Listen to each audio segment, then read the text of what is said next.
Nepal's newly elected government is moving to implement its reform agenda. Prime Minister Balendra Shah has now decided to form a task force to prepare a paper on the amendment. कलिला स्वरहरूको त्यो सामूहिक पुकार अनि त्यसपछि गुन्जिने एउटा भारी आवाज। त्यो केवल गीत होइन, एउटा पुस्ताको पीडा, एउटा देशको आकांक्षा र एउटा युवाको विद्रोह थियो। मुलुकमा पहिलो संविधान सभाले संविधान दिन सकेको थिएन। दोस्रो संविधान सभाको निर्वाचन भइसकेको थियो, तर संविधान दिन सक्ने नसक्ने अन्योलता थियो। विभिन्न राजनीतिक समूहहरूले सडक आन्दोलन गर्ने, नेपाल बन्दको घोषणा गर्ने, हडताल गर्ने लगायतका गतिविधिहरू गरिरहेका थिए। मुलुक संविधानको पर्खाइमा थकित भइसकेको यो समय हो 2071। 24 वर्षको एक कलिलो युवाले कोरेका यी शब्दहरू सरल र स्वर बुलन्द, जसमा लाखौं युवाको भावना समेटिएको थियो। तिनै युवाको भावना भरोसामा परिणत भयो र आज उनी प्रधानमन्त्री बनेका छन्।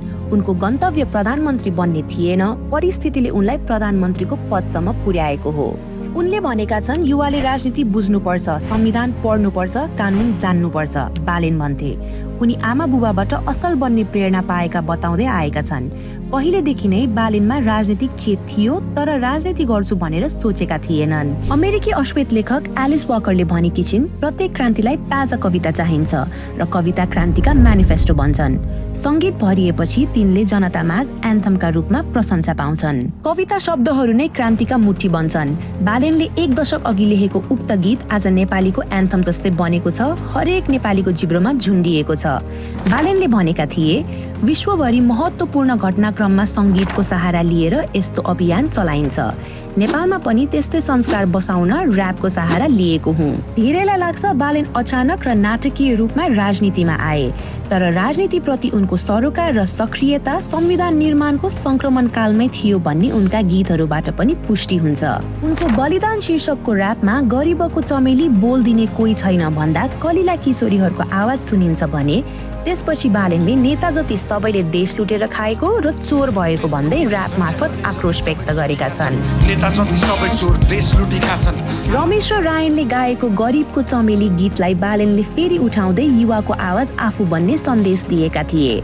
उनका र्यापहरूमा अधिकांश राजनीतिक चेत र सन्देश झल्किन्छ। उनी कुनै पार्टीको झण्डा बोकेर सडकमा गएनन्, कुनै राजनीतिक दलको फेरो समातेर कुनै पार्टीको छातामुनि पनि बसेनन्। उनले परम्परागत राजनीतिक शैली अपनाएनन्, तर युवा बीच लोकप्रिय माध्यम बनेको र्यापको सहारा लिए। उनको परिचय त्यो बेलासम्म एक र्यापरको मात्रै थियो। सन् 1990 मा संघीय राजधानी काठमाडौँमा जन्मिएका बालेनले सत्ता देखे, सरकार देखे र नेताहरूको जिन्दगीमा भएको प्रगति पनि देखे, बेथिति र कुसंस्कार देखे। तामझामपूर्ण राजनीति देखे र भोको पेट भर्न नसकेर सडकमै ज्यान गुमाएका सडक बालबालिका पनि देखे। समाजका हरेक पाटोलाई उनले निहाल्थे। यी सबै दृश्यले उनको मानसपटलमा सत्ताप्रति एक विद्रोही चेतको विकास भएको थियो। जब उनी बुझ्ने हुँदै गए, त्यसपछि सुरु गरे गीत मार्फत आगो ओकल्न, सत्तामाथि प्रश्न बर्साउन, निराश समाजलाई आशा देखाउन र कोही नहुनेको आफू भएको आभास दिलाउन गीत मार्फत उनी प्रस्तुत हुन थाले। उनले गीत मार्फत भनेका छन्, देश बदल्नु छ भने पहिले आफै बदलौं। यो केवल संगीतको लयमा बगेको शब्द थिएन, यो उनको जीवनको सूत्र थियो, राजनीतिक घोषणा पत्र थियो, आत्मा प्रतिज्ञा थियो। 2072 को महाभूकम्पको समयमा देश नै ढल्यो। उनी चुप लागेर बस्न सकेनन्। उनी गाउँ गाउँ गए पुनर्निर्माणको कामहरू गर्न। उनी इन्जिनियरका रूपमा काम गरिरहेका थिए। त्यही बेला उनले प्रणालीको कमजोरी नजिकबाट देखे। गाउँमा भएको विभेद देखे। उनले संरचना जाँचे, घरको भित्तो मापन गरे, सडकको गुणस्तर हेरे र उनले बुझे समस्या सिमेन्टमा होइन सिस्टममा छ। अनि त्यहीबाट सुरु गरे उनले देश बदल्नका लागि आफू बदल्ने यात्रा। बालेनको फेसबुक स्टेटसहरू त्यही मोडको सार्वजनिक दस्तावेज जस्ता थिए। छोटो हुन्थे तर धारिलो हुन्थे।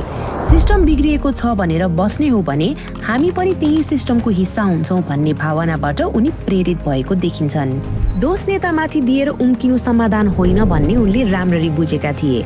जब भूकम्पको पुनर्निर्माणका कामहरू गरेर भारतमा दिदीलाई पुर्याउन जाँदा त्यही स्नातकोत्तर गरे। यस बीचमा देशले संविधान पायो, तर जनताको आशा स्थिर भएन। सरकार फेरिए, गठबन्धन बने, भत्किए, सडकमा उस्तै निराशा बाँकी रह्यो। त्यही बीचमा बालेनको आवाज अझ स्पष्ट हुँदै गयो। उनी अब केवल गीत मार्फत होइन, विचार मार्फत चिनिन थाले। उनी अब केवल कलाकार थिएनन्, उनी एउटा वैकल्पिक सोचको वाहक थिए। देशले संविधान पायो, मुलुक 7 प्रदेशमा विभाजन भयो, मुलुक संघीय संरचनामा गयो, प्रदेश राजधानी तोकिए। 2074 मा निर्वाचन आयो। 2074 मा भएका स्थानीय निर्वाचन, प्रदेश र संघको कुनै पनि निर्वाचनमा उनले भोट दिएनन्। उनले फेसबुकमा लेखे, अर्को पटक आफैलाई भोट हाल्नेछु। झट्ट सुन्दा यो वाक्य मजाक जस्तो लाग्थ्यो, तर त्यो भविष्यको घोषणा थियो। 2079 सालको स्थानीय तह निर्वाचन नजिकै गर्दा काठमाडौँ महानगर फेरि पुरानै समीकरणमा बन्दी जस्तो बन्ने स्थिति सिर्जना भयो।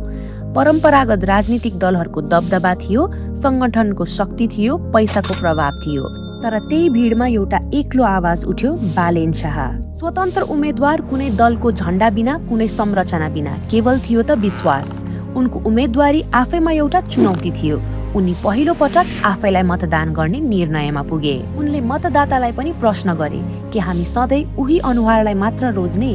उनले जनतालाई ढाँटेका थिएनन्। उनले भनेका थिए, म राजनीतिज्ञ होइन, म व्यवस्थापक बन्न आएको हुँ। त्यस समयमा उनले भावनात्मक नारा बाँडेका थिएनन्, तथ्य र योजना सुनाएका थिए। उनले विकासको कुरा गरे, तर त्यो विकास भाषणमा होइन, प्रणालीमा खोजे। बालेनको र्याप सुन्दै हुर्किएको डिजिटल पुस्ताले बालेनलाई विश्वास गरे। उनीहरूले नै अभिभावकलाई सम्झाए र बालेनलाई मतदान गर्न आग्रह गरे। राष्ट्रको झण्डा काँधमा बोकेर चुनावी अभियानका क्रममा स्वयंसेवकका साथ घर घर पुगे। यो चुनाव मात्र होइन, एक विद्रोह थियो। यो अभियान कम र विश्वासको लहर बढी थियो। उनले एक स्टेटसमा लेखे, हामी सक्दैनौँ भन्ने सोच नै सबैभन्दा ठूलो समस्या हो। यही समस्याबाट बाहिर निस्किए र काठमाडौँका जनताले परिणाम बालेनको पक्षमा पारिदिए। काठमाडौँ महानगरपालिकाको प्रमुखको शपथ लिएपछि बालेन्द्र शाहको जीवनले नयाँ मोड लियो। त्यो मोड केवल पद प्राप्ति मात्र थिएन, काठमाडौँवासीको अभिभावक बन्नुपर्ने थियो। अब उनी केवल बालेन थिएनन्, काठमाडौँको नगरपिता थिए। प्रश्न गर्ने होइन, जवाफ दिने ठाउँमा उनी पुगे। निर्णय लिनुपर्ने मान्छे र परिणामको जिम्मेवारी बोक्नुपर्ने मान्छे बने। चुनाव जित्नु एउटा क्षण थियो, तर सहर चलाउनु एउटा निरन्तर परीक्षा। बालेन मेयर भएपछि सुरुवातमा नै सन्देश दिए। अवैध संरचना विरुद्ध डोजर चल्यो, फुटपाथ अतिक्रमण गरेर बनेका पसलहरू हटाइए, सडक साँघुरो बनाउने संरचनाहरू भत्काइए। काठमाडौँले लामो समयपछि सास फेर्ने ठाउँ पायो, तर साससँगै आक्रोश पनि निस्कियो। कसैले भने अनन्त कानुन लागू भयो, कसैले भने गरिबको चमेली भन्दै गीत गाउने मान्छेले नै गरिबमाथि अन्याय गर्यो। उनी लोकप्रियताको हिसाबले निर्णय लिने मान्छे थिएनन्, उनी नियमको आधारमा निर्णय लिन खोजिरहेका थिए। उनले फेसबुकमा लेखेका थिए, कानुन सबैका लागि बराबर हुन्छ, चाहे त्यो गरिब होस् वा धनी। यो उनको प्रशासनिक घोषणापत्र थियो। तर काठमाडौँ केवल फुटपाथ र संरचनाको समस्या थिएन। दशकौंदेखिको फोहोरको सहरको परिचय मेटाउनु पनि थियो। वर्षौंदेखि सिस्टोल र बन्चरे डाँडाको विवादमा अल्झिएको फोहोर व्यवस्थापन एउटा जटिल गाँठो थियो। बालेनले त्यो गाँठो एकैचोटि फुकाल्न सकेनन्, तर उनले दिशा परिवर्तन गरे। स्रोतमा फोहोर छुटाउने अभियान सुरु भयो, जनचेतना बढाउने प्रयास भयो। फोहोरलाई केवल फाल्ने वस्तु होइन, व्यवस्थापन गर्ने प्रणालीको हिस्सा बनाउने सोच अगाडि बढ्यो। यो परिवर्तन सुस्त थियो, तर संरचनागत थियो। आलोचकहरू भन्थे परिणाम देखिएन, समर्थकहरूले भने कम्तीमा दिशा तय भएको छ, परिणाम बिस्तारै आउँछ। ढल व्यवस्थापन, सडक निर्माण, सार्वजनिक स्थानको संरक्षण लगायतका क्षेत्रमा उनले सुधारको थालनी गरे। पूर्वाधार निर्माणमा हुने ठेक्कापट्टामा निगरानी बढाइयो। कार्यालयभित्रको ढिलासुस्ती हटाउँदै डिजिटल प्रणाली लागू गर्ने पहलको थालनी भयो। सेवा प्रवाहलाई अनलाइन बनाउने पहल भयो। यो सबै सहजै भएको भने होइन। बालेनलाई दलबाट निर्वाचित ओडा अध्यक्षहरूले गरेको असहयोग त सायदै कसैले बिर्सेका छैनन् होला। पुरानो प्रणालीले प्रतिरोध गर्थ्यो, कर्मचारी तन्त्रको हैरानी उस्तै, जसका कारण केन्द्र सरकारसँग टकराव नै बढ्यो। तर बालेनले त्यो टकरावलाई टार्ने होइन, सामना गर्ने बाटो रोजे। केन्द्र सत्तासँगको सम्बन्ध कहिलेकाहीँ सहकार्य भन्दा बढी सङ्घर्ष जस्तो देखियो। बजेट, अधिकार, नीतिगत अवरोध, यी सबै विषयमा काठमाडौँ महानगर र सङ्घीय सरकार बीच मतभेद देखियो। बालेनले खुला रूपमा असन्तुष्टि व्यक्त गरे। उनले सामाजिक सञ्जाल मार्फत नै टुकुचामा गाडी दिने, सिंहदरबारमा आगो लगाइदिने आक्रोश व्यक्त गर्न थाले। उनले केन्द्रसँग जुहारी खेले, कहिलेकाहीँ कडा भाषामा बोले, कहिलेकाहीँ व्यङ्ग्य गरे, तर सन्देश स्पष्ट थियो, उनी झुक्न तयार भएनन्। उनको सामाजिक सञ्जालमा उपस्थिति अझै पनि शक्तिशाली बन्दै गयो। छोटा स्टेटसहरू, तीखा अभिव्यक्तिहरू, सिधा प्रश्नहरू, यी सबैले उनलाई अन्य पुराना नेता भन्दा फरक बनायो। तर जोखिम पनि थियो। सिंहदरबारमा आगो लगाइदिन्छु जस्ता अभिव्यक्तिहरूले विवाद सिर्जना गर्यो। समर्थकहरूले त्यसलाई साहस भने, विरोधीहरूले त्यसलाई अपरिपक्वताको नाम दिए।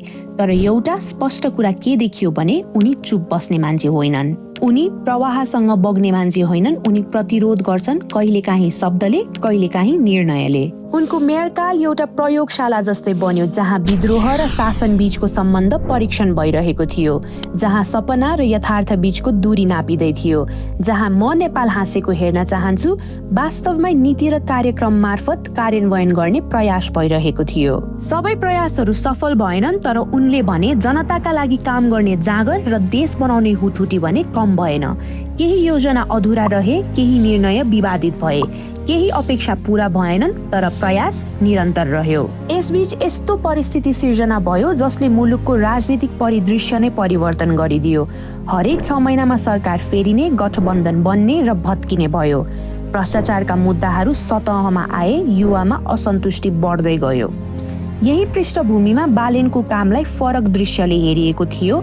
सरकारले अचानक सामाजिक सञ्जालमा प्रतिबन्ध लगायो। त्यस प्रतिबन्धको प्रतिरोधमा भदौ 23 गते युवाहरू सडकमा उत्रिए। सडक आन्दोलनले हिंसाको रूप लियो, अराजकता र आतंक सिर्जना भयो। 72 जनाको ज्यान गयो, 100 घाइते भए, शासन सत्ता ढल्यो। देशभरका युवाले बालेनको खोजी गरे प्रधानमन्त्री बन्नका लागि। उनी केवल मेयर होइनन्, विकल्पको प्रतीक बनिसकेका थिए। उनले त्यो परिस्थितिलाई सामान्यकरण गर्न फेरि सामाजिक सञ्जाल मार्फत नै सुशीला कार्कीको नाम सिफारिस गरे। युवालाई आक्रोश रोक्न आह्वान गरे। त्यो अन्योलतालाई शान्तिमा परिणत गर्न यो उनको विवेकपूर्ण निर्णय थियो। सुशीला कार्की नेतृत्वको सरकारले 6 महिनाभित्र निर्वाचन गराउने म्यान्डेट पायो। यस समयसम्म देशभर बालेन इफेक्ट फैलिसकेको थियो। स्वतन्त्र उम्मेद्वारहरू बढे, युवाहरू राजनीतिमा चासो लिन थाले। सामाजिक सञ्जाल राजनीतिक बहसको केन्द्र बन्यो। यो केवल एउटा व्यक्तिको प्रभाव थिएन, यो एउटा पुस्ताको चेतनाको विस्फोट थियो। 2082 फागुन 21 गतेका लागि निर्वाचनको मिति तोकिएको थियो। उक्त निर्वाचनमा होमिनका लागि काठमाडौँका गल्लीहरूमा देखिएको ऊर्जा अझै सम्झना लायक छ।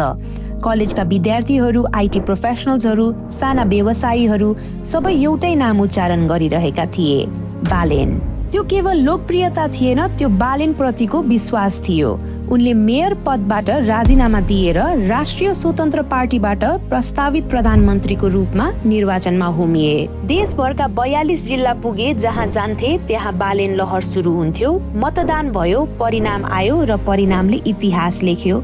पुरानो शासन सत्ता ढलाइदियो। उनी नेतृत्वको युवा टोली देशभर विजयी भए। संसदीय प्रणालीमा 275 जना सांसद मध्ये करिब 2/3 182 सिट उनको नेतृत्वको पार्टीले प्राप्त गर्यो।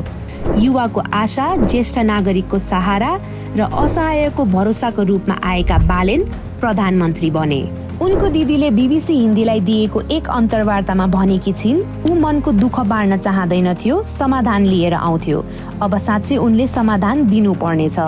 उनले प्रमाणित गरिसकेका छन् कि परिवर्तन सम्भव छ, तर त्यो परिवर्तन दिगो र जनताले महसुस गर्ने हुनुपर्छ। म नेपाल हाँसेको हेर्न चाहन्छु भन्ने गीत तब मात्र सार्थक हुनेछ। यो कुनै अमुक पात्रको कथा होइन, यो यथार्थ हो। एउटा पुस्ताले गरेको विद्रोह शासनमा परिणत भएको यथार्थ हो। यो एक थुनिएको आवाजको कथा हो जसले लाखौंलाई बोल्न सिकायो।